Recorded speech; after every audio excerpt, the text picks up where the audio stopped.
Hi, my name is Lara. Welcome back to Achki Chop. Today I'm going to show you how to make Armenian Easter cookies. In Armenian we call this Zadigi Keghkeh. This is an adapted version of my mom's recipe, which my sister is actually the most well known for making in my family, but she didn't want to be on camera, so here I am. Let's get started.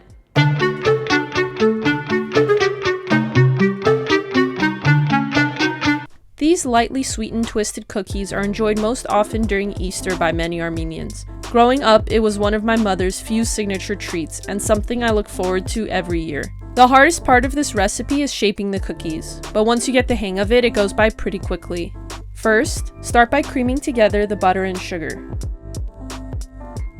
Beat for about 2 minutes until it is well incorporated. Then scrape down the sides of the bowl to make sure everything is thoroughly mixed in and begin adding the rest of the wet ingredients. Add 1 egg and mix well before adding in the vegetable oil.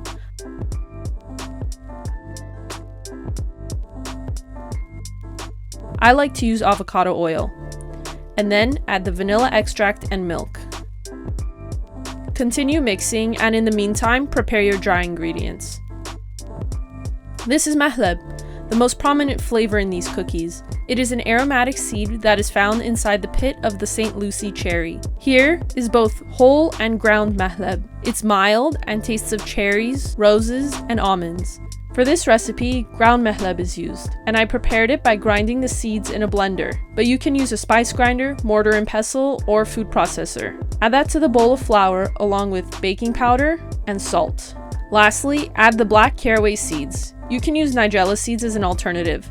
These seeds have a strong and distinct flavor, so I like to use them sparingly. Mix all the dry ingredients together, then begin slowly incorporating them into the wet mixture. Start by adding a spoonful at a time to prevent the flour from exploding dust all over. Then add more and more at a time.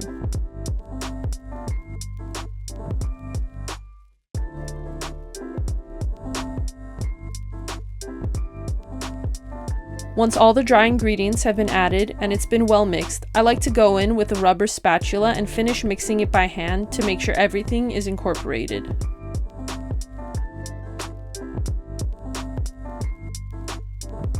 Cover the mixing bowl with plastic wrap and let the dough sit in the fridge for a minimum of 30 minutes. Once the dough has rested, it's time to start shaping. I've already prepped my half-sheet pan with parchment paper and preheated the oven to 350 degrees Fahrenheit. Using a spoon, scoop a small golf ball-sized piece. It should be about this big. If you want to be super precise, each cookie I've made is about 24 grams. This recipe makes about 40 to 50 cookies, depending on how big or small you make them. Roll it out in a thin log on the counter until it's about 10 inches long. Twist it around onto itself 3 times and place it on your baking sheet. You can make these cookies any size or shape you like. You will just have to adjust the baking time. I like this size not only because it's the perfect size to have with a cup of tea or coffee, but also because it bakes beautifully. If you make it smaller, the cookies tend to bake more crisp, whereas this size is a bit more tender in the center, which is how I prefer it. My sister is a perfectionist, so she usually shapes the cookies really beautifully. I think I did a pretty good job, but she ended up shaping the second tray of cookies and they looked much nicer than mine. And she also did it in about half the time it took me. But the more you do it, the better you get, just like I did.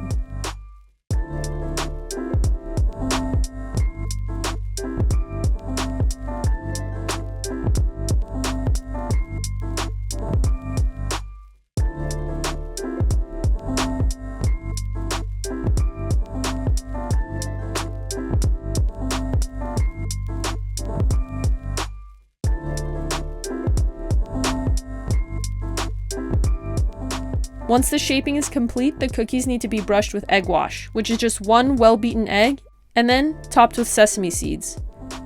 You don't need to add the sesame seeds if you prefer not to, but I think it gives it a nice touch. I was able to fit about 20 cookies on each tray. This amount of dough makes 2 half-sheet pans. Bake the cookies for about 25 minutes or until golden brown.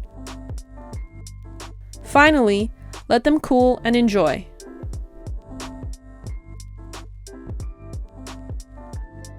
So that's how you make Zadigi Keghkeh. This is my favorite Armenian Easter dessert, even more than choreg. Let us know what your favorite is in the comments below. Don't forget that all of our recipes are written in the description of the video. Thanks for watching. Like, comment, and subscribe, and I'll see you next time.